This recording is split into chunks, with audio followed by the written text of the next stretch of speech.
오랜만에 이렇게 뵙습니다. 또 이렇게 좋은 날씨에 밖에서 이렇게 나들이도 하고 바깥 공기도 되게 참 좋은 날인데 이런 귀한 시간 또 귀한 자리에 이렇게 오셔서 복음 말씀 듣기 위해서 또 자리 함께 해주신 또 여러분들께 참 감사드리고 이 시간에 또 매주마다 또 이렇게 와서 듣는 복음 말씀이지만 또 하나님께서 사람의 말이 아니라 하나님의 말씀으로 마음에 잘 와닿는 그런 시간이 참 되시기를, 그래서 참 은혜 누리시는 그런 시간 되시기를 기도하는 마음으로 올라왔습니다. 네, 저도 이제 오랜만에 이렇게 뵙는데요. 한 몇 달 만에 뵙는 것 같은데, 그래서 또 계속 어떤 말씀을 또 여러분들에게 전하면 좋을까 고민을 하는 와중에, 지난 시간에 여기 계셨던 분도 계시고 또 안 계신 분도 계신데, 지난 시간에 말씀에 이어서 계속 말씀을 나누면 좋겠다라는 마음이 생겨서 지난 시간에는 이제 제가 요한복음 9장 말씀 1절에서 7절까지 말씀을 통해서 날 때부터 맹인되었던 한 사람이 예수님을 만나서 시력을 되찾게 되는 그런 이야기를 말씀드렸는데요. 오늘은 이제 그 이야기에 이어서 또 일어나는 일들에 대해서 살펴보면서 하나님께서 우리들에게 보내주신 예수님이 어떤 분인지, 그 보내주신 예수님에 대해서 우리 마음이 또 어떤 반응을 참 보여야 할지, 이런 부분에 대해서 함께 생각해보고 또 여러분들이 이렇게 믿는 예수님에 대한 믿음을 그냥 추상적으로 생각하는 것이 아니라 진짜 내가 마음으로 인격적인 관계를 잘 맺는 이런 말씀으로 전해지기를 바랍니다. 그래서 성경책이 있는 분들은 꼭 성경책을 같이 펴서 이렇게 눈으로 쭉 이렇게 따라와 주시면서 이제 이렇게 말하고 있는 게 여기 이렇게 적혀 있구나, 이렇게 성경에 적혀 있구나, 이런 걸 눈으로 확인해 가시면서 말씀 들어주시기를 부탁을 드립니다. 이제 지난 시간에 있던 내용을 잠깐 이제 요약을 하자면 뭐 대단한 내용이 있었던 건 아닙니다. 그러니까 긴 내용이 있었던 게 아니라 간단하게 아까 말씀드렸다시피 한 날 때부터 맹인되었던 사람이 예수님을 만나서 예수님이 그 이제 진흙을 이렇게 침으로 이겨서 눈에 이렇게 발라주시고 예수님이 이제 말씀하신 대로 눈을 씻었더니 눈을 보게 되는 그런 기적의 사건을 지난 시간에 보게 되었습니다. 그래서 우리는 이런 기적을 통해서 우리가 배울 수 있는 교훈이 무엇인가 하면은, 우리 또한 이 맹인처럼 우리가 육체적으로 보지 못하는 그런 사람들이 아닐지 모르겠지만, 이 기적이 말해주고 있는 교훈은 우리 또한, 우리 모든 저와 여러분들 모두가 태어나면서부터 하나님을 알지 못하고 보지도 못하고 깨닫지 못하는 이 맹인과 같은 영적인 맹인의 상태로 우리도 태어났다. 그래서 우리가 하나님을 올바로 알고 그리고 그 만나기 위해서는 우리의 시력이 되찾아져야 되는데, 그런 우리의 시력을 되찾을 수 있는 빛의 근원이 되신 분이 누구시냐? 바로 이 맹인을 고쳐주셨던 바로 그 예수님이시다라는 사실을 지난 시간에 말씀을 드렸습니다. 그리고 오늘 이제 그 뒤에 일어나는 일에 대해서 말씀을 드릴 텐데요. 이제 이 기적은 그냥 어떤 은유나 비유가 아니었습니다. 실제로 태어나면서부터 이 눈에 장애를 갖고 태어난 이분이 진짜 눈을 뜨시게 된 사건이었습니다. 그래서 이 주위의 가족이라던가 친구라던가 지나가면서 눈을 보지 못하니까 구걸을 하면서 살았던 분이었거든요. 그러니까 이 사람을 직접 보면서 살았던 분들이 있지 않았겠습니까? 근데 이 사람들이 이제 이 구걸하면서 보지 못했던 이 맹인이 어느 하루 갑자기 눈이 탁 뜨여져서 자유롭게 걸어다니는 모습을 보고 얼마나 놀라웠겠습니까? 그래서 이 맹인을 보고 여러 엇갈린 반응들이 이제 있었습니다.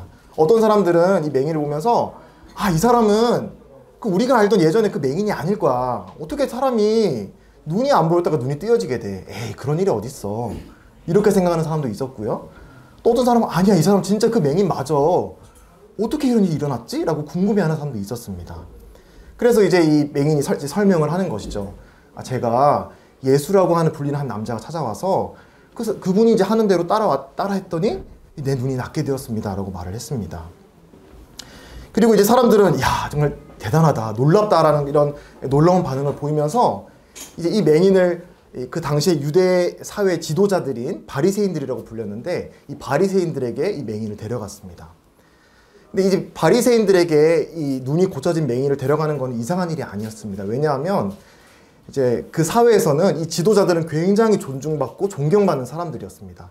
그래서 하나님께서 이 바리새인들에게 맡기신 책임 중에 하나가 무엇이냐면, 이런 정말 하나님께로 말미암지 않고는 일어날 수 없는 그런 놀라운 일들이 일어날 때 이 바리새인들에게 찾아가서 이게 진짜 하나님에게서 온 일인지 아니면 하나님에게서 온 일이 아닌지를 분별하는 역할, 분별하는 책임이 이 바리새인들에게 있었거든요. 그래서 이제 맹인을 데리고 가서 이 날 때부터 맹인이 되었던 사람이 눈을 뜨게 되었습니다라는 보고를 하게 되는 것이죠. 그래서 이제 이 유대 지도자들은 이 맹인이 눈 뜬 사연을 다시 쭉 들어보면서 우리 같으면 야, 그래, 너가 정말 태어날 때부터 맹인이었는데 눈을 뜨게 된 것에 대해서 참 놀랍구나. 야, 이렇게 일하신 하나님에 대해서 참 감사하다.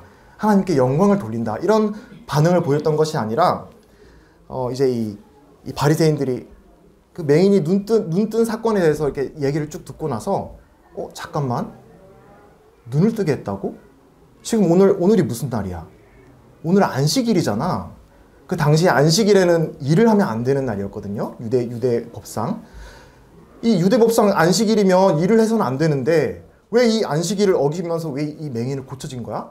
이 사람은 하나님에게서 온 것이 아니야. 어떻게 하나님이 정한 이 안식일을 어기면서 이 맹인의 눈을 고쳐줄 수 있지? 이거는 분명히 뭔가 거짓된 일일 거야. 이거는 하나님께서 온 일이 아니라 이건 아주 죄악된 일이야 라고 이 바리새인들이 반응을 보이는 것을 보게 됩니다. 그러면서 이제 쭉 이 바리새인과 이 맹인이 대화를 해가는 이제 장면이 이제 오늘 읽게 될 요한복음 9장 말씀인데요. 요한복음 9장 이제 있으시면 펼쳐줘서 같이 봐주시면 감사를 드립니다. 오늘 이제 함께 나누게 될 본문은 요한복음 9장 8절에서 34절입니다. 좀 긴 본문이라서 지난번처럼 한 구절 한 구절 이렇게 짚어가면서 말씀을 보면 참 좋겠지만 또 시간 관계상 제가 이제 그렇게 하지는 않고 이제 방금 이제 말씀드렸듯이 스토리를 제가 쭉 말씀을 드리면서 우리가 이렇게 주목할 만한 그런 구절들만 이렇게 집어가면서 말씀을 드리겠습니다. 그래서 오늘 보게 될 이 본문에는 예수님이 직접 등장하시지는 않습니다. 예수님이 직접 등장해서 대화를 나누거나 말씀을 하시지는 않은데, 다만 우리가 오늘 보게 될 이 본문에서 우리가 주목할 수 있는 점은 그 예수님으로 말미암아 일어난 이런 놀라운 일에 대해서 사람들이 보이는 다른 반응들을 우리가 보게 돼요. 그래서 이제 여기 계신 분들이 이제 구원 받아야 됩니다. 거듭나야 됩니다. 우리 말씀 듣고 하나님의 자녀로 거듭나야 됩니다라는 말씀을 이렇게 들으신 분들이 많이 계시리라 생각을 하는데요. 근데 이제 그런 우리의 구원을 받고 또 하나님의 자녀가 되는 그런 과정 가운데 하나님께 올바로 나아가지 못하게 만드는 많은 수많은 방해물들, 장애물들이 있는 것 같아요. 저도 그런 경험을 한 적이 있고 지금도 그런 믿음을 방해하는 것들을 경험하곤 합니다. 근데 오늘 이 본문이 우리에게 교훈해 주시는 것은 마찬가지로 그 동일한 그런 방해물로 인해서 예수님을 올바로 보지 못했던 사람들이 있었고 또 반대로 예수님을 올바로 만났던 사람들이 있었거든요. 그래서 오늘 이제 이 시간을 통해서 그렇다면 우리는 하나님을 올바로 만나지 못하는, 올바로 보지 못하게 하는 그런 방해물들은 무엇이며, 그렇다면 우리는 하나님을 올바로 보기 위해서는 어떻게 해야 되는지를 함께 생각해 보기를 원합니다. 이제 이 바리새인들은 예수님을 질책하고 비난했습니다. 근데 그 이유가 무엇이었느냐? 바로 이 안식일 전통을 지키지 않았다. 안식일을 어겼다라고 하는 이유 때문에 예수님을 비난했어요. 이 자는 하나님에게서 온 사람이 아니야. 나쁜 사람이야. 라고 이제 얘기를 하는 것이죠. 근데 이 바리새인들이 이 안식일을 어겼다고 하는, 더 정확히 말하면 안식일에 지켜야 될 이제 여러 규칙들을 이 유대 지도자들이 세워놨는데 이런 것들을 어겼다는 이유로 예수님을 질책하는데요. 근데 이게 우리들에게 교훈해 주시는 게 뭐냐? 안식일 솔직히 우리나라에서 오늘날 지키지 않잖아요. 하지만 우리에게 교훈해 주시고 있는 것도 분명히 있다는 것이죠. 그게 무엇이냐? 그 하나님을 우리가 올바로 바라보지 못하게 하는, 하나님을 믿지 못하게 하는, 예수님을 정말 예수님께서 어떤 분이신지를 정말 알지 못하게 만드는 그런 마음의 큰 방해물 중에 하나가 내가 세워놓은 기준이다라는 점을 저는 이렇게 주목하게 되었습니다. 내가 세워놓은 기준, 나의 기준, 내 생각, 내가 생각했을 때 이게 옳은 방향이야. 이걸 침범하면은 나는 받아들일 수 없어라고 이렇게 우리가 막 세워놓은 마음의 장벽들, 우리 마음의 기준들이 다 각 사람들에게 있으리라고 생각을 합니다. 마찬가지로 이 유대인들에게는 이 안식일 전통을 지켜야 된다 말아야 된다는 이런 부분이 이 자기들이 세워놨던 기준이었던 것이죠.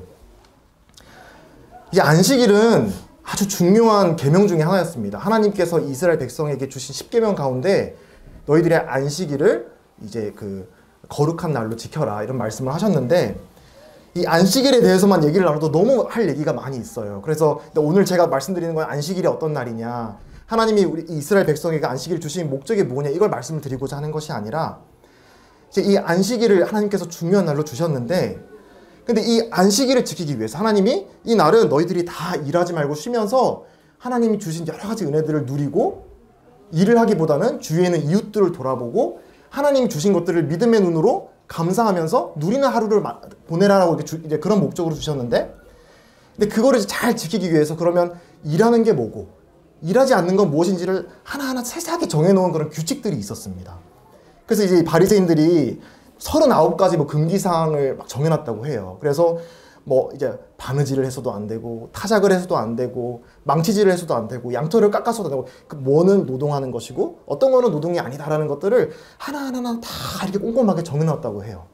그래서 이거를 어기면 안식일을 어기는 것이고, 이거를 지키는 거는 안식일을 지키는 것이다, 이런 것들을 이제 여러 가지 전통으로, 관습으로, 풍습으로 만들어 놓았다고 합니다.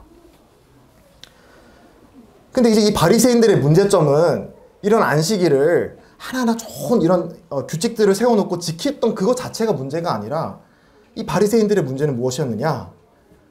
하나님의 말씀보다, 하나님의 기준보다 사람이 만들어 놓은, 자기 스스로 세워놓은 이 기준을 더 우선시했다라는 것이 더 문제가 되는 거예요. 이거 꼭 기억해 주시기 바랍니다. 여러분들이 저 말고도 이 앞에서 말씀을 전하는 분들 가운데 내 생각을 내려놓고, 여러분들의 생각을 내려놓고, 하나님의 말씀은, 하나님의 복음은, 하나님의 말씀은 이렇습니다라고 말씀을 여러 번 들으셨을 거라고 생각을 합니다. 근데 그런 말씀을 하는 이유가 뭐냐면, 내 생각, 나의 기준, 내가 만들어 온 여러 가지 이런 규칙과 규범들이 때로는 그것과 다른 하나님의 말씀이 내 마음 앞에 제시가 되었을 때, 나랑 다르네? 내가 세워놓은 기준과 다르네? 하고 거절하는 그런 우리의 마음의 이런 반응이 나타날 수 있다는 것이죠. 마찬가지로 바리새인도 그러했던 것입니다. 근데 이런 일이 비단 오늘의 본문뿐만 아니라도 다른 마가복음 7장에도 비슷한 이제 이야기가 등장하는데요. 예수님의 제자들이 이제 하루는 너무 배가 고파가지고 이제 지나가는 길에 이삭을 따고 그거를 이제 먹었습니다.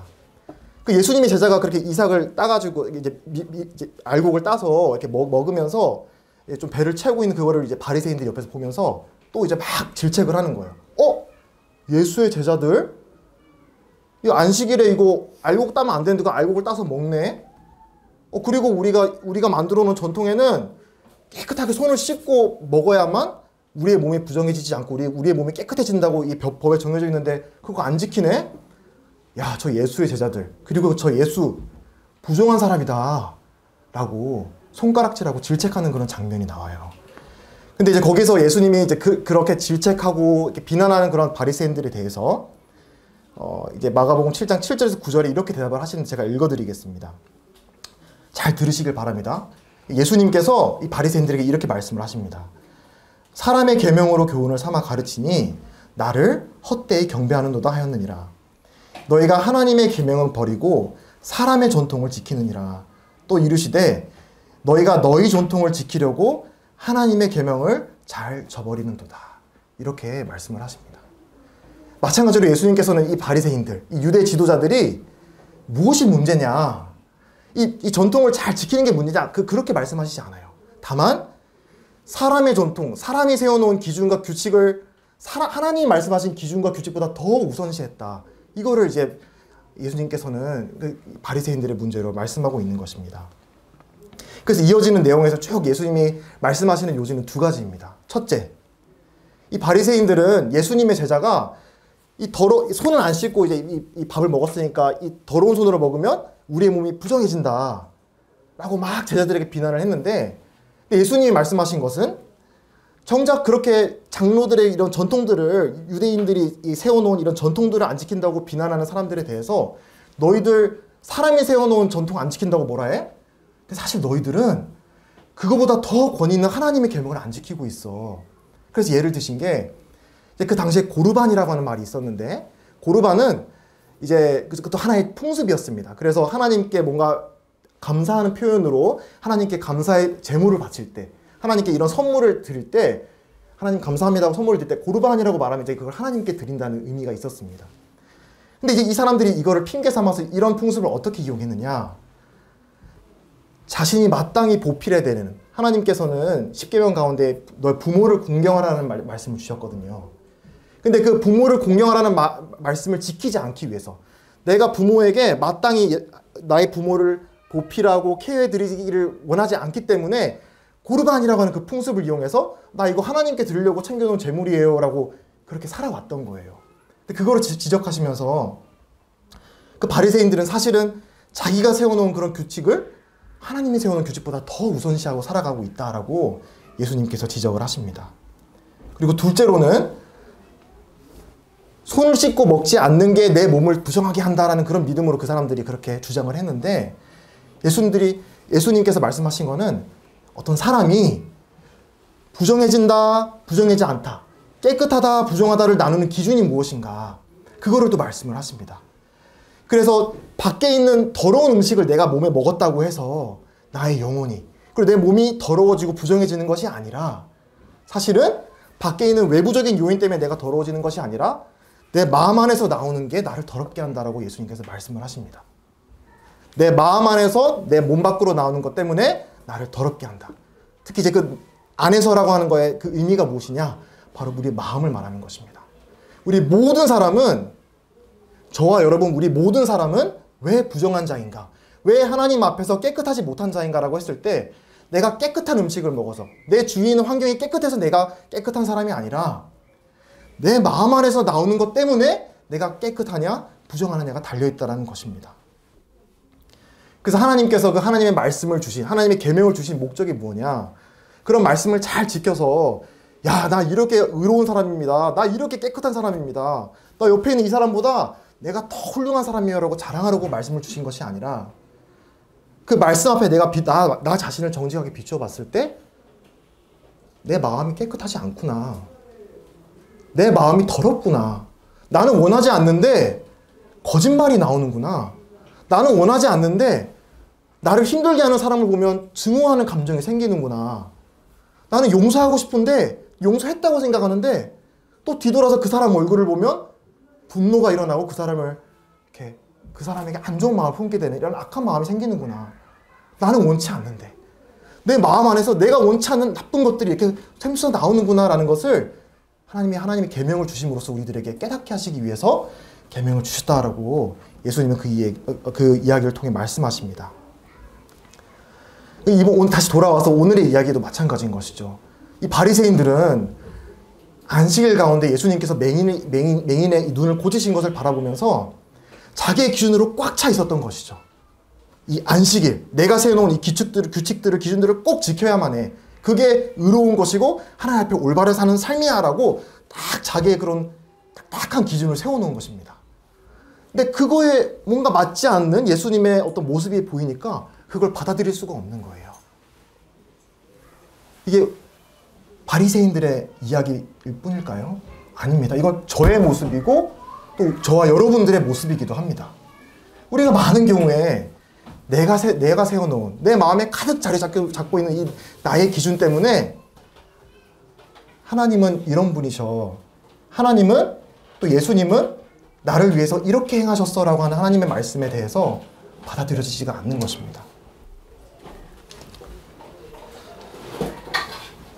그래서 어떤 사람들은 기적을 보면 내가 하나님께서 내가 보는 내 눈 앞에 보이는 내가 보는 눈 앞에서 뭔가 기적을 보여주면 내가 하나님을 믿겠다라고 하시는 분들이 있어요. 그럴까요? 절대 안 그렇습니다. 절대. 성경에서 단호하게 얘기하는데 정말 막 천지가 개벽하는 그런 엄청난 기적이 일어나도 내 기준으로, 내 생각으로 가득 차 있는 사람들은 예수님을 봐도 믿지 못합니다. 우리가 보는 바리새인도 그랬고요. 예수님께서 눈먼 맹인을 고치셔도 사람들이 믿지 못했고, 또 죽은 나사로를 살리셨음에도 불구하고 내 기준으로 꽉 차 있었던 사람들은 예수님을 믿지 못했습니다. 아니, 믿지 못한 정도가 아니라 그 예수님을 죽이려고 했어요. 나랑 틀리다는 이유로, 내가 생각하는 그 기준과 맞지 않는다는 그 이유로 그 예수님을 죽이려고 했습니다. 그리고 실제로 못 박아 죽였죠. 그게 우리 인간인 것입니다. 우리 사람은 마음이 그렇게 겸손하지 못한 것 같습니다. 하나님께서 놀라운 일을 내 앞에 보이신다고 해서 내가 하나님을 믿는 것이 아니라 내가 내 기준을 내려놓고 겸손한 사람이 하나님을 받아들일 수 있는 것입니다. 오늘 이 시간에도 여러분들에게 간절히 제가 간곡드리는 것은 이런 내가 갖고 있는 이 기준을 잠깐 내려놓으시고 하나님께서 우리들에게 하신 그리고 말씀하시는 것들이 무엇인지를 잠깐 귀 기울이는 그런 마음의 문을 좀 열어주시기를 부탁을 드립니다. 이렇게 이제 바리새인들은 자기 기준으로 자기의 의로 꽉 차 있는 사람들이었기 때문에 이 놀라운 정말 하나님이 아니고서는 할 수 없는 이런 맹인의 눈을 띄는 놀라운 기적을 행하는데도 불구하고 예수님을 뭐라고 이제 단정짓느냐? 16절을 보시면 이렇게 얘기하고 있어요. 이 예수라고 하는 사람은 하나님께로부터 온 자가 아니다라고 얘기를 하고 있고요. 또 24절을 보시면 심지어는 딱 단정짓고 있어요. 우리는 이 사람이 죄인인 줄 아노라 라고 단정짓고 있습니다. 우리는 이 사람이 죄인인 줄 아노라. 우리 확실해. 이 예수는 하나님에게서 온 사람이 아니야. 앞에서 제가 잠깐 말씀을 드렸지만 이 바리새인은 그 당시에 아주 존경받는 사람이었어요. 뭔가 제가 이제 오늘날 우리 사회에 뭔가 딱 대비가 되는 그런 사람이 있을까? 인물이 있을까 생각을 해봤는데 떠오르지가 않는 것 같아요. 좀 많이 우리 시대와 많이 다르기 때문에. 근데 이 시대의 이 바리새인이라고 하는 사람들은 우리는 되게 바리새인을 나쁜 성경을 많이 읽어보신 분들은 좀 그냥 나쁜 사람, 아주 고압적이고 이렇게 그냥 이렇게 고집불통의 사람 이렇게 우리가 이해하고 있는데 사실 그 유대 사회에서는 이 바리새인들은 아주 존경받는 사람들이었습니다. 하나님의 성경을 굉장히 존중하고 그 1.1핵도 굉장히 정말 하나 다 지키려고 금식하고 봉사하고 사람들 구제하고 기도하고 밤낮 하나님 말씀 암송하고 사람들에게 말씀 가르치고 또 그런 어려운 사람 있으면 도와주고 그랬던 사람들이 바리새인들이에요.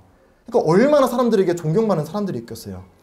근데 그런 권위 있는 바리새인들이 그 서민들의 백성들에게 이렇게 얘기하는 거예요. 우리는 이 사람이 죄인인 줄 아노라라고 얘기를 하고 있는 거예요. 근데 우리도 마찬가지 아니겠습니까? 오늘날 무엇가 어떻다라고 분별하고 판단하고 많은 그런 가르침들이 있는데 근데 정말 중요한 거는 그 예수님이라고 하는 분이 누구인지에 대해 그걸 분별하는 기준이 이 바리새인들이 사회적으로 얼마나 지위가 있든지 간에 또 얼마나 많은 돈과 사람들의 이런 존경을 받든지 간에 이 바리새인들이 이 예수를 우리는 이 사람이 죄인인 줄 아노라라고 말하는 이 기준이 무엇이었나요? 하나님의 말씀이었나요? 아니죠. 그냥 자기가 세워놓은 기준. 인간이 만들어온 이런 종교적인 규율, 내 생각, 그게 기준이었던 거예요. 바리새인들이 예수님을 이 죄인이라고 말했던 이 사람은 하나님께로부터 온 사람이 아니라고 단정지었던 기준이 무엇이었느냐? 하나님의 말씀이 아니었습니다. 내 생각, 나의 기준, 어떤 종교적인 규범, 인간적인 기준. 오늘날에는 우리 사회에서는 이런 절대적인 기준을 안 믿잖아요. 점점 그렇게 흐려지잖아요. 그냥 내 기분. 우리는 그렇지 않습니까? 나 기분 나쁘게 하면 나쁜 사람. 나 기분 좀 듣기 좋은 소리 하고 내가 보기 좋은 그런 행동하는 사람은 착하고 좋은 사람. 그게 우리들의 기준 아닌가요? 참 안타까운 것이죠. 하나님께서 사람들에게 정말 모든 믿을 수 있는 충분한 증거를 보여주시면서 이 내가 보낸 이 예수를 통해서 나를 좀 바라봐다오라고 간절하게 외치시고 있는데 이 딱딱하게 굳어있는 나의 기준으로 인해서 예수님을 바라보지 못하고 있는 것입니다. 근데 너무 흥미로운 사실은 이 예수님을 알아보지 못하는 이 바리새인들이 누구였느냐? 이 성경 전문가들이었어요. 우리로 따지면 막 신학교 박사들. 막 성경 다다다다 외우고 그냥 탁 버튼 하나 누르면 하나님의 말씀에 대해서 놀라운 이런 암송하고 그 교훈을 가르칠 수 있는 성경 전문가들이었습니다. 근데 그런 전문가들이 정작 그 말씀을 주신 하나님께서 몸을 입고 이 땅에 오셨는데 알아보지를 못해요. 그리고 그 예수님을 알아보지 못하는 정도에서 끝나는 게 아니라 그 예수님을 미워하고 예수님을 죽였습니다. 그래서 저는 오늘 이 자리에 그냥 여러분들에게 성경에 대한 지식 하나를 더 전달하는 것 관심이 없습니다. 그냥 저는 정말 바라는 것은 또 여기 오시는 분들이 다 바라고 있는 것은 저와 여러분들이 이 살아계신 하나님을 인격적으로 만나는 게 저희들의 간절한 바람인 것이죠. 근데 그게 구원이에요. 우리가 말하는 구원이고 우리가 하나님의 자녀로 거듭난다는 말인데, 근데 우리가 거듭나고 우리가 다시 이렇게 하나님의 자녀로 다시 이렇게 거듭난다라고 하는 말, 구원받는다고 하는 말이 우리 지금 보듯이 성경의 지식으로 되는 게 아니에요. 성경의 지식이 잘못됐다고 말씀드리는 게 전혀 아닙니다. 다만 예수님을 못 받고 예수님을 싫어하고 예수님을 죽였던 사람들이 누구였느냐? 성경에 정통했던 사람들이었다는 것이죠. 그래서 우리가 성경을 많이 안다고 해서 예수님을 믿을 수 있는 게 아니에요. 내가 열심히 어떤 선행을 많이 한다고 해서 하나님의 의의 기준에 돌아갈 수 있는 게 아닙니다. 오히려 하나님께서 너무너무 슬퍼하는 일을 할 수가 있어요. 성경을 가지고. 내가 생각하는 여러 가지 선행들을 가지고. 그래서 꼭 기억하시길 바랍니다.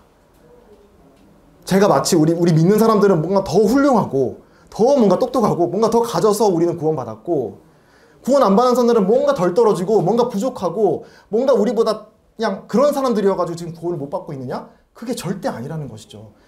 그 사회에서 가장 존경받는 사람들이 예수를 못 박아 죽였다고요. 예수를 미워했다고요.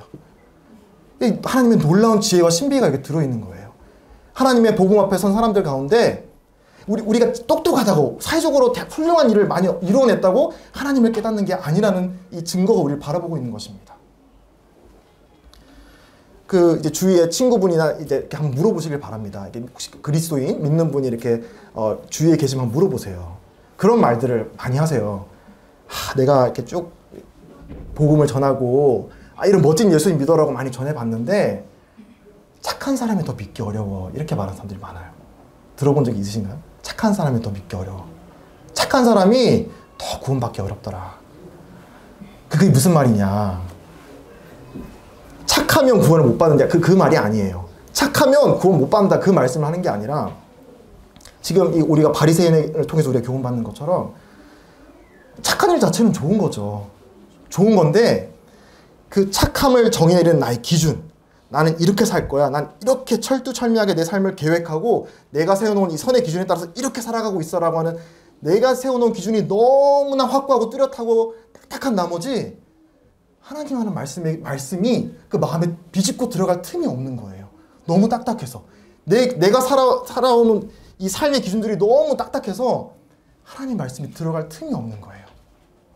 그래서 때로는, 모든 경우가 아니지만 때로는 또 많은 경우가 착하게 살아가는 그런 분들이 이 하나님의 은혜의 복음을 깨닫기가 참 힘든 경우가 많이 있습니다. 착한 게 뭐가 문제냐? 하나님이 사람들이 결국 교회 다니면 착한 일 하고 살아라고 하는 게 아니냐? 맞습니다. 하나님이 우리 구원하시는 목적이 뭐냐? 그 하나님이 기뻐하는 그런 삶을 살도록 우리를 부르시는 거예요. 근데 문제는 착하게 사는 게 문제가 아니라, 그럼 착하면 구원 못 받는다는, 착하게 사는 게 뭐가 문제냐라는 이제 의문을 가질 수가 있는데,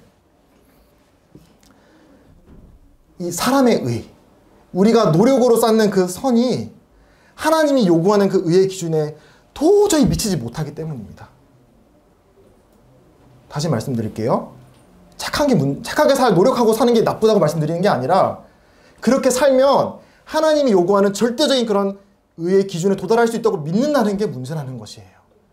내가 열심히 이렇게 노력해가지고 교회 다니고 11조하고 주위에 있는 어른 사람들 듣고 좀 미워하는 사람 좀 덜 미워하고 그렇게 하면 하나님이 기뻐하겠지. 내가 천당에 조금이라도 더 한 발자국 더 가까이 가겠지라고 하는 그 믿음이 거짓된 믿음이라는 거예요. 거짓된 사실에 대한 믿음이라는 거예요. 하나님의 의의 기준은 그렇게 낮지가 않습니다. 그래서 성경에 엄중하게 선포하고 있는 게 무엇이냐? 사람의 의는 누더기와 같다고 말씀을 하세요. 우리는 아무리 아름다워 보이고 우리가 의로워 보이고 완전해 보이는 의라고 할지라도 정말 그 의의 기준이신 하나님의 눈으로 우리의 의를 바라봤을 때는 걸레, 누더기와 같다라고 말씀을 하세요.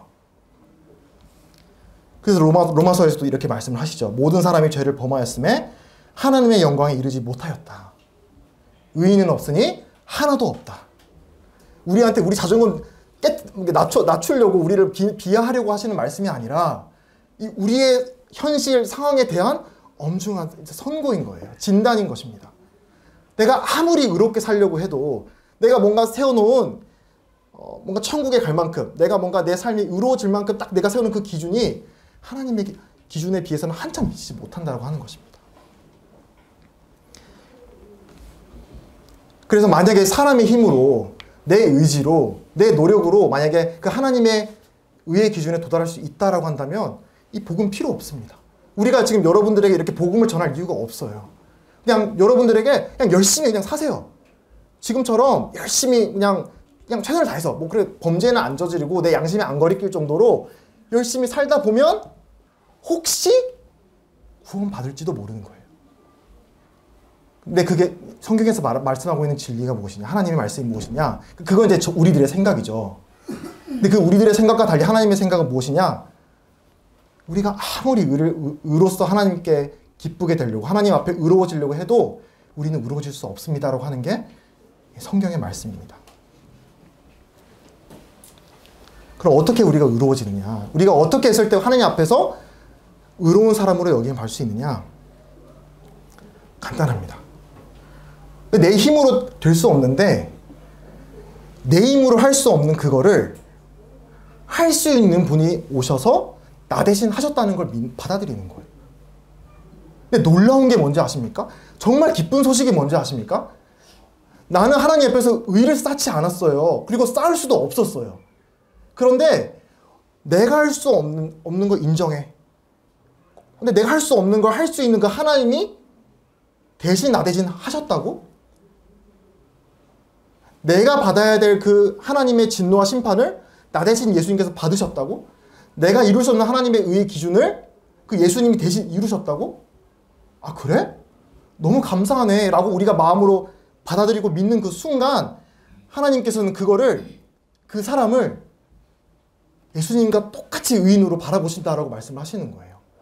이건 우리의 생각과 너무나 달라요. 아니, 착한 일을 해야 착한 사람이 되는 거지. 내가 열심히 노력해야지 그 착한 사람이 되는 거지. 그러니까 아까 제가 말씀드린 게 하늘과 땅 차이만큼 큰 하나님의 생각과 우리의 생각이에요. 하나님의 기준과 우리의 기준. 하늘과 땅 차이만큼 다른 거예요. 우리는 어떻게든 노력하면 그 경지에 이를 수 있다라고 우리는 믿고 살아가요. 하나님께서는 안 돼. 그렇게 할 수 있으면 살아봐. 근데 그렇게 안 돼. 그래서 내가 대신 한 거야. 너가 이룰 수 없는 그거를 예수님 통해서 내가 대신 한 거야 라고 예수님께서 말씀을 하시는 것입니다. 그게 우리가 말씀드리는 구원받는 거예요. 뭔가 열심히 조금 더 그리스도인처럼 조금 더 나쁜 짓 덜 하면 그리스도인이 점점 돼가는 게 아니라 뭔가 어느 순간 하나님의 자녀가 될 만큼 이 정도면 됐지라고 뭔가 딱 사람이 만족할 만큼 딱 그 수준이 되면 하나님의 자녀가 되는 게 아니라 전적으로 하나님의 은혜로 하신 모든 일을 내가 거저 먹는 거예요. 그걸 거저 먹으면 하나님이 그렇다고 인정해 주시는 거예요. 좀 불공정하게 생각이 들죠, 어떻게 보면은. 근데 그게 하나님이 결정한 방식이에요.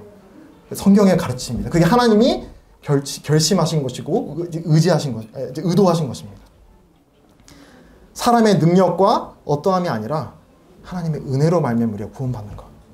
아까 이제 만찬 기도 시간에 참석하신 분은 또 이렇게 들으셨을지도 모르겠는데 참 마음에 저도 되게 이렇게 울림이 되고 참 감동이 됐던 기도를 아까 들었습니다. 한 형제님이 기도를 하는데 이제 하나님의 사랑에 대해서 기도를 하시면서 이렇게 감사 기도를 하시더라고요. 우리 하나님은 상한 갈대를 꺾지 아니하시고 꺼져가는 등불을 끄지 아니하신다. 이 사람의 경제적인 관념 가운데서는 쓸모가 없으면 버리고 새로운 걸 심는 거, 등불이 꺼질 것 같으면 꺼버리고 새로운 촛불을 구하거나 하는 게 사람의 생각인데, 하나님이 결정한 방식이 뭐냐?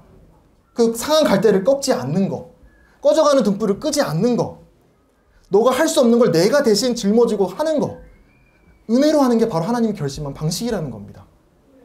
그게 복음의 메시지예요. 내가 열심히 착한 사람 되면 되가라고 하는 게 아니라 하나님이 하신 걸 내가 마음으로 받아들이는 거. 근데 놀랍게도 우리가 그렇게 마음을 믿음으로 받아들일 때 하나님께서는 그 예수 그리스도를 믿음으로 받아들인 사람을 의인으로 맞아주신다. 이게 참 놀라운 은혜가 아닐 수가 없습니다. 그리고 오늘 또 이제 제가 흥분을 하다 보니까 오늘 준비한 말씀을 다 못 드리고 아마 마칠지도 모르겠다 생각이 드는데 하여튼 최대한 이제 시간을 맞춰서 잘 끝내보도록 하겠습니다. 이제 바리새인들에게 또 마음의 벽이 되었던 이제 사실 가운데 하나가 이제 또 말씀을 드리고자 합니다. 이거는 바리새인들뿐만이 아니라 우리가 지금 살아가고 있는 현실 상황 속에서도 정확히 이제 적용이 되는 것인데, 이 믿지 않는 세상이 이 기독교를 바라볼 때 받아들일 수 없는 한 가지가 있어요. 다른 건 다 괜찮아. 근데 이거 하나는 절대 받아들일 수 없다고 하는 지점이 있습니다. 그 넘지 말아야 될 선이 있어요. 그리고 마찬가지로 바리새인들도 예수님께서 처음부터 막 사람들을 고치시고 도우시고 이렇게 막 기적을 행하신다고 해서 막 처음부터 죽이려고 했던 것이 아닙니다. 그 바리새인들이 본격적으로 예수님을 미워하고 죽이려고 했던 시점이 뭐냐? 그 이제 요한복음 5장에 나오는데, 예수님께서 안식일을 어기시고 그 이제 안진뱅이 중풍자를 고치셨던 그 사건을 계기로 이 예수라는 인물은 위험하다라는 생각을 딱 가지게 돼요. 안식일을 이제 어기면서. 근데 그 안식일을 어겼다는 것 자체도 물론 문제였지만, 그 안식일을 어겼다는 것 자체가 담고 있는 의미가 더 중요했어요. 그 지난 시간에도 제가 말씀드렸지만, 기적은 그 기적 자체도 물론 중요하지만 그 기적 안에 담겨있는 하나님의 어떤 교훈이 있다라고 말씀을 드렸는데요. 안식일은, 하나님이 안식일을 주실 때 모든 그 안식일을 받은 이 사람들, 이스라엘 사람들은 일해서는 안 된다라고 말씀을 하신 거예요. 그날은 누리는 날이고 하나님께 감사하는 날이지 일하는 날이 아니다라고 하신 게 이제 안식일의 취지고 이제 목적인데, 근데 안식일에 하나님은 쉬었을까요? 안식일에 사람들에게는 쉬라고 하셨는데 하나님은 쉬었을까요? 아니죠. 아니라고 말씀하십니다. 우리 사람들에게는 쉬라고 하시는데 하나님은 쉬시지 않아요. 우리 우주 만물이 돌아가는 거는 하나님이 일하시지 않으면 1분 1초도 이건 돌아갈 수 없다라고 성경은 말씀하시죠. 그래서 하나님께서 역사하시 안식일에는 사람이 일하지 말아야 되는 것이지 하나님 일하지 않는 것은 아닙니다. 하나님이 역사할 수 있는 것입니다. 다시 말하면, 뒤집어서 말하면 안식일에 일할 수 있는 분은 누구뿐인가요? 하나님뿐이에요. 그럼 안식일에 사람을 치유하셨다는 것은 무슨 메시지인가요? 예수님은 하나님이다. 그래서 받아들이지 못했던 거예요. 그래서 실제로 이제 요한복음 5장 16절 18절 이렇게 말씀을 하십니다. 안식일에 이러한 일을 행하신다 하여 유대인들이 예수를 박해하게 된지라. 예수께서 그들에게 이르시되 내 아버지께서 이제까지 일하시니, 여기서 말하는 이제까지는 안식일을 말하는 겁니다. 안식일에도 일하시니 나도 일한다 하시매, 유대인들이 이로 말미암아 더욱 예수를 죽이고자 하니 이는 안식일을 범할 뿐만 아니라 하나님을 자기의 친아버지라 하여 자기를 하나님과 동등으로 삼으심이로라. 안식일을 왜 굳이, 예수님이 안식일 피해서 사람들 도와줄 수 있잖아요. 왜 굳이 이런 논란을 다 하시면서 안식일에 사람들을 고치셔야만 했는가? 이 메시지를 전하기 위해서, 이 메시지를 사람들로 하여금 믿게 하시기 위해서 예수님께서 이 안식일에 사람들을 고치신 거예요. 안식일 일할 수 있는 분은 누구뿐? 하나님뿐. 근데 그 하신 일이 뭐냐? 하나님만 할 수 있는 일을 하신 거예요. 맹인 고치는 거 하나님 말고 할 수 있어요? 사람이 할 수 있습니까? 못합니다. 이거보다 놀라운 확실한 증거가 어디 있어요? 안식일에 하나님만 역사할 수 있는 역사하시만 하는데, 그 예수님께서 하나님만 할 수 있는 일을 행하셨어요. 그럼 사람들은 어떻게 믿어야 돼요? 예수님은 하나님이구나. 하나님에게서 온 분이구나. 이걸 깨달아야 되는데, 사람들은 뭐 하나님하고 동등데? 위험한데? 신성모독인데? 그런 마음을 가지고 예수님을 죽이려고 했던 것입니다. 여기가 제가 말했던 이 믿지 않는 세상이 받지 못하는 지점, 믿음을 가진 그리스도인과 그렇지 않은 사람들을 가르는 가장 큰 기준이라고 감히 말씀드릴 수 있을 것 같습니다. 이 세상에 있는 수많은 종교들, 또 믿지 않는 사람들도 기독교에 대해서, 예수에 대해서 그냥 좋은 사람이라고 다 인정을 해요. 실제로 이슬람, 제가 다 찾아봤거든요. 이슬람, 불교, 예수에 대해서 얘기하는데 좋은 스승이다, 좋은 선지자다, 훌륭한 우리의 귀감이 되는 본을 보였던 사람이다, 이렇게 다 인정합니다. 그러니까 우리가 교회 다니면서 예수의 가치, 예수의 어떤 가르침의 가치에 대해서 그냥 끄덕끄덕하고, 그렇지, 그래, 착하게 살아야지, 내 이웃을 내 몸같이 사랑해야지, 예수 훌륭한 분이지, 그게 그리스도인을 만드는 게 아니라는 거예요. 안 믿는 사람도 예수님에 대해서 그렇게 생각한다고요. 근데 어디서 갈리느냐? 예수님이 그리스도시요 하나님의 아들이라는 이 사실에 대해서 믿지 못하는 사람들은 받아들일 수 없는 사실이에요. 바리새인들도 그렇고 믿지 않는 세상들도 그렇고. 근데 오늘 제가 또 앞에 수많은 이 전도하시는 형제님들이 와서 전하는 게 그거예요. 예수 좋은 분이니까 그분 가르치는 거 열심히 잘 지키면서 하세요라고 하는, 그게 나 잘못됐다는 게 아닙니다. 근데 본질적으로 우리가 구원받음에 있어서 하나님과 정말 올바른 관계를 맺기 위해서는 그냥 예수에 대해서 그냥 그 정도로 인정하는 거에서 끝나는 게 되는 게 아니라, 예수님이 하나님의 아들, 예수님이 하나님이라고 하는 이 사실에 대해서 우리가 어떻게 반응하느냐, 그거를 여러분들에게 질문 드리고 있는 겁니다. 그러니까 질문이라 하니까 제가 한 가지 일화를 설명을 드리고자 하는데, 예수님께서 이제 하루는 많은 기적들을 행하시면서 제자들에게, 막 사람들이 열광하잖아요. 야, 예수님 이 젊은 나사렛 시골에서 온 청년인데 갑자기 막 놀라운 기적을 행하고, 막 이 배움이 짧은 사람인 것 같은데 막 말하는 말에 권위가 있고 이러니까 놀라운 거예요. 그래서 막 사람들이 막 수천 명, 수만 명이 몰려다니면서 예수님을 따라다니는데, 예수님 그렇게 기뻐하지 않으셨어요. 사람들이 얼마나 많고 적고에 대해서 그렇게 기뻐하지 않으셨어요. 그러면서 이제 제자들에게 딱 뒤돌아서 이렇게 물으십니다. 이 사람들이 나를 뭐라고 하느냐라고 물으세요. 그러니까 이제 베드로가, 우리 제자들이, 어떤 사람들은 그 예전에 광야에서 막 어마어마한 그 회개, 사람들의 영적인 막 부흥을 일으키고 막 사람들을 도덕적으로 회개시켰던 그 세례 요한이라고 합니다. 어떤 사람은 구약에 훌륭한 그 수많은 그 기적을 행했던 엘리야라고도 합니다. 어떤 사람은 예레미야라고도 합니다. 많은 그 선지자 중에 훌륭한 선지자라고 합니다. 이렇게 얘기를 해요. 근데 예수님이 진짜 궁금했던 질문이 거기에 다 뒤에 나오는데, 그럼 너는 나를 뭐라고 하느냐라고 질문을 하십니다.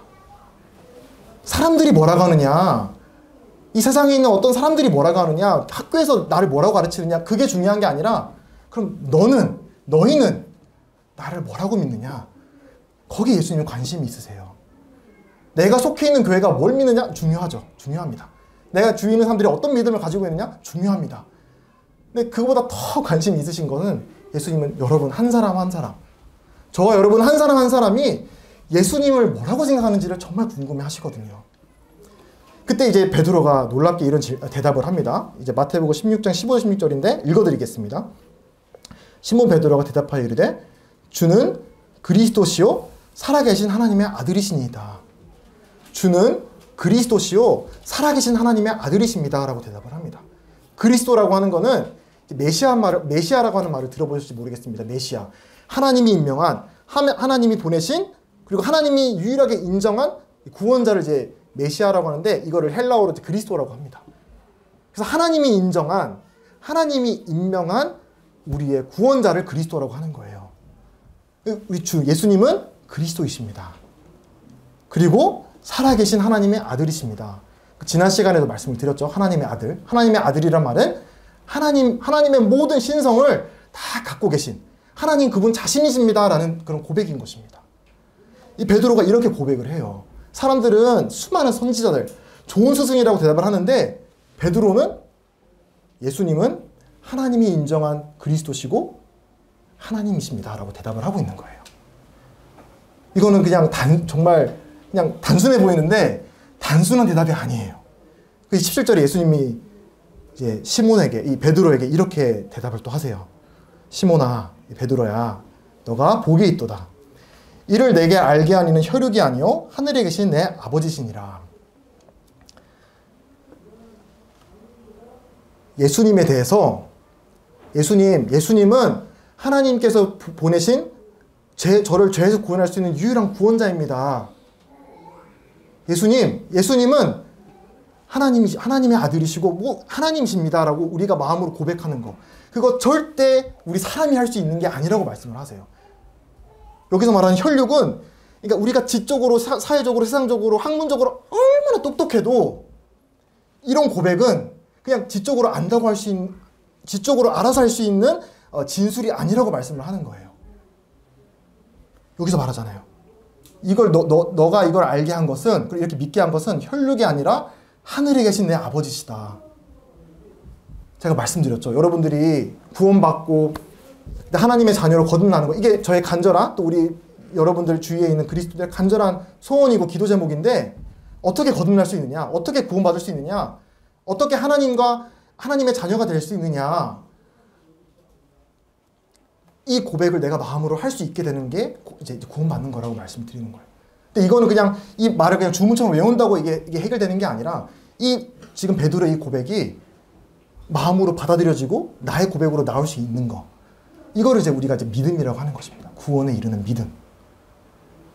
그래서 이 예수님이 베드로에게 하신 질문을 동일하게 오늘 저와 여러분들에게도 하고 계신 겁니다. 알겠어. 너가 예전부터 나에 대해서 학교에서든 너의 친구든 직장 동료든 아니면 너가 원래 갖고 있던 너 부모님이든 너가 원래 갖고 있던 선입견이든 나에 대해서 뭐라고 어떤 생각인지 모르겠는데 지금 이 성경을 통해 드러나고 있는 나에 대해서 너는 뭐라고 얘기할래?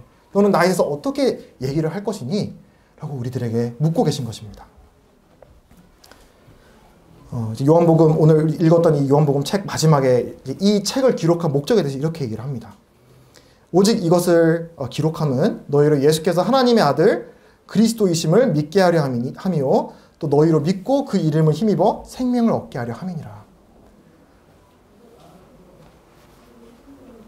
내 생각을 내려놓고 내가 세워놓은 기준을 내려놓고 이 예수님께서 말씀하십니다. 안식일 가운데 이 맹인을 고치심으로 말미암아 하나님만이 할 수 있는 그 일을 안식일에 행하심으로 이제 이 예수님을 바라보면서 우리들은 어떻게 이제 반응을 해야 될까요? 여러분들은 이 예수님을 그리스도시요 살아계신 하나님의 아들로 믿으실 것인가요? 아니면 여기 보이는 바리새인처럼 내 기준과 맞지 않다는 이유로 배척하고 밀어내실 것인가요? 마지막으로 이제 시간이 많지 않은데 마지막으로 한 가지만 더 고찰해 볼 수 있는 점을 말씀을 드리고 마무리하도록 하겠습니다. 좀 시간이 원래 제가 40분을 목적으로 원래 목표를 했는데 좀 시간이 있어서 죄송합니다. 이제 우리가 마지막으로 교훈받을 수 있는 자세 가운데 하나가 이제 맹인의 자세입니다. 이제 이야기를 또 기회가 되시면 쭉 읽어보시면 좋은데 이 맹인은 거지였어요. 태어날 때부터 보지 못했기 때문에 학교를 간 적도 없었고 그리고 경제적으로 내가 돈을 벌 수 있는 사회적인 능력도 없었기 때문에 할 수 있는 거라고는 그냥 길에 앉아가지고 사람들한테 100원만 주세요, 1000원만 주세요 이렇게 구걸하던 사람이었습니다. 이 사람이 뭘 배웠겠습니까? 그러니까 얼마나 대비가 돼요. 바리새인들 이 초엘리트 완전히 막 빽도 좋고 그냥 인류 대학 나와가지고 쫙 사람들한테 공경도 받고 하나님을 경배하고 그냥 모든 이 사회 스포트라이트는 이 바리새인들에게 비추는 이런 사람들이 있고요. 이 길바닥에서 그냥 보지도 못하고 구걸하던 거지가 있어요. 근데 이 바리새인들은 이 참 하나님의 아들께서 이 땅에 오셔서 하나님만이 할 수 있는 일을 안식일에 행하시는데 그걸 받지 못하고 있습니다. 그리고 예수님을 받지 못할 뿐 아니라 죄인이라고 손가락질하고 있습니다.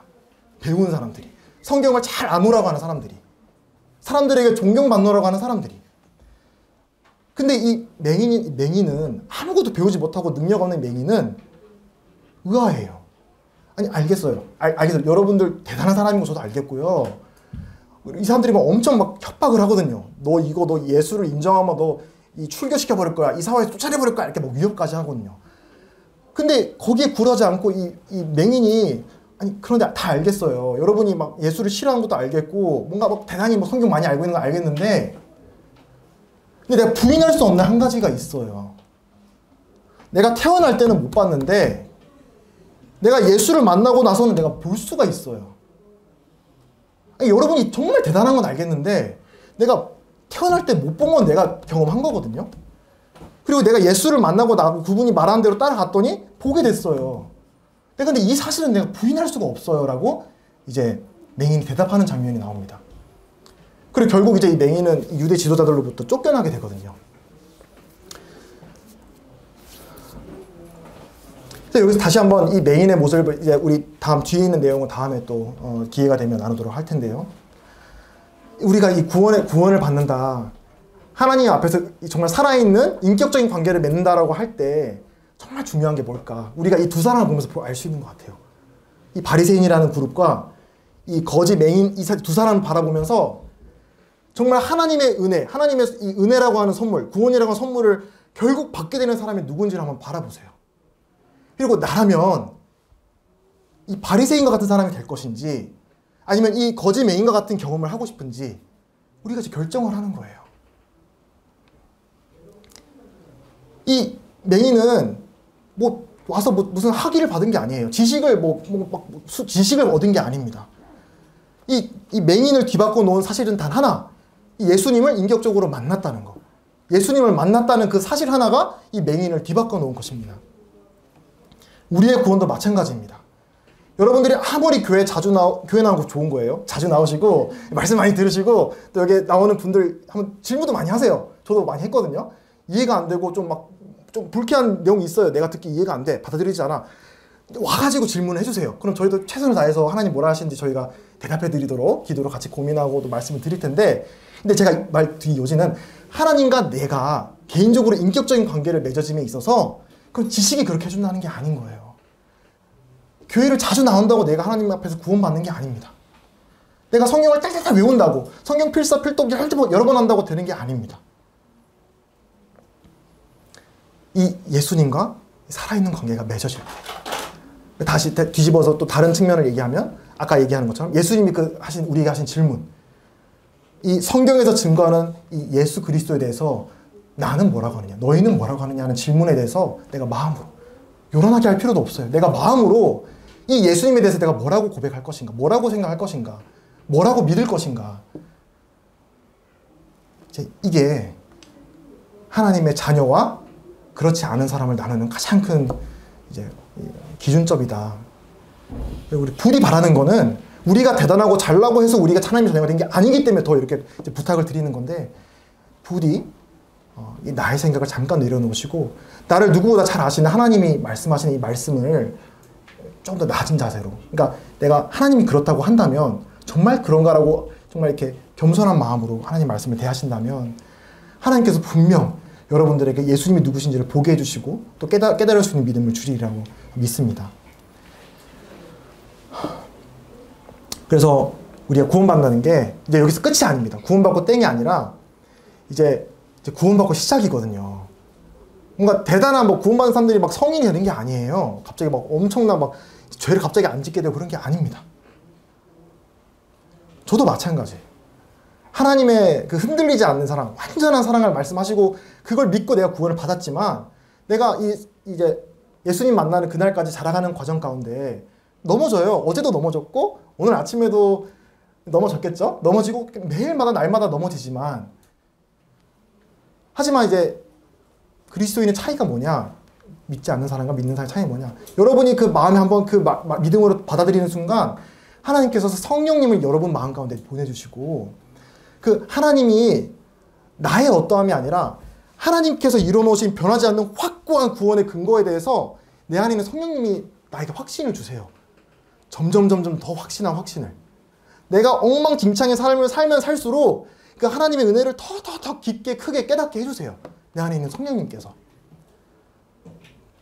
그게 우리 그리스도인들의 삶입니다. 그리고 여러분들에게 초청하고 있는 거예요. 우리는 이렇게 대단한 사람이니까 우리처럼 되라고 하는 게 아니라, 우리같이 형편없는 사람을 구원한 하나님 만나세요. 우리같이 형편없는 사람도 그 변하지 않은 영원한 사랑으로 우리를 사랑하셨는데 그 사랑 여러분도 깨닫고 선물로 받으세요라고 여러분들에게 간절하게, 겸손하게, 낮은 마음으로 여러분들에게 권해드리고 있는 것입니다. 딱 마지막 한 구절만 읽고 마치겠습니다. 로마서 8장 38절 39절 말씀인데 이제 이 말씀 하나 끝내겠습니다. 말씀은 마음속 깊이 새겨놓어도 참 좋은 말씀입니다. 로마서 8장 38절에서 39절 말씀인데요. 우리의 어떠함이 아니라 하나님 측에서 우리를 놓지 않으시고 하나님이 이루신, 예수 그리스도가 이루신 그 일로 말미암아 하나님이 영원한 변하지 않는 사랑으로 우리를 사랑하시고 있다. 사랑하신다. 그 말씀을 증거하고 있는 게 38절에서 39절인데 읽도록 하겠습니다. 내가 확신하노니 사망이나 생명이나 천사들이나 권세자들이나 현재 일이나 장래일이나 능력이나 높음이나 깊음이나 다른 어떤 피조물이라도 우리를 우리 주 그리스도 예수 안에 있는 하나님의 사랑에서 끊을 수 없으리라. 그 무엇도 우리를 우리 주 예수 그리스도 안에 있는 하나님의 사랑 안에서 끊을 수 없느니라라고 땅땅땅 하나님이 선포하고 계신 것입니다. 선고하고 계신 것입니다. 그래서 여기 계신 모든 분들이 이 은혜로 받는 하나님의 구원, 선물 받으세요. 진짜 쉬워요. 내 생각 잠깐 내려놓고 하나님이 내가 할 수 없는 그걸 하나님이 했다라고 하는 걸 내가 받아들이는 그 순간 하나님 나를 완전한 사람으로 봐주시고 그다음부터 나를 이제 열심히 예수님하고 닮은 사람으로 만들어 가시는 작업을 시작하세요. 그거 경험하시라고요. 놀라운 경험입니다. 저도 경험해 보니까 좀 고통스러울 때도 있어요. 왜냐면 너무 망가져 있으니까 내 삶이. 근데 하나님이 참 사람답게 만들어 가십니다. 언제까지? 우리가 주님 만나러 가는 그날까지. 저도 그렇게 지금 걸어가고 있는 그리스도인으로서 여러분들에게 이런 놀라운 또 멋진 예수님 만나셔서 하나님의 은혜를 깨달으시고 구원받는 그런 경험 되시기를 바라겠습니다. 기도하고 마치겠습니다. 예수님 감사합니다. 오늘 들은 말씀을 마음에 새겨주시고 저희로 하여금 예수님이 누구이신지를 깨달을 수 있도록 또 마음으로 믿을 수 있도록 하나님이 주신 은혜의 선물을 거둬타는 게 아니라 정말 겸손한 믿음의 마음으로 받아들일 수 있도록 주님 우리 마음을 주관해 주시기를 기도드립니다. 감사드리며 예수님으로 기도했습니다. 아멘. 네, 감사합니다.